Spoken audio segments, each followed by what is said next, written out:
ocuparían, yo se los voy a decir de primera mano, lo que ocuparían pues sería permitirnos el ingreso de las unidades a la comunidad y que haya una repercusión hacia nosotros, que entremos, trabajemos, nos llevemos a quien nos tengamos que llevar y no después nos anden cerrando aquí en Uruapan, secuestrándonos elementos, unidades. Mire, oficial, la comunidad lo que quiere es que haya presencia de oficiales, el manejo,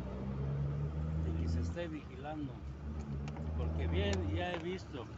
que vienen, se ponen aquí arriba, bueno, están ahí en un coche, pero más adelante están asaltando, y eso no es vigilancia, eso no es seguridad. Ahorita lo que queremos es que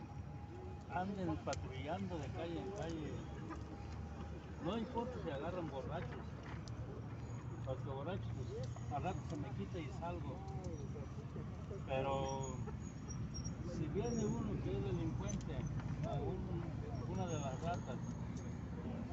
que lo agarren y al rato ya están afuera. Pues yo creo que por ese lado está mal también por parte del gobierno.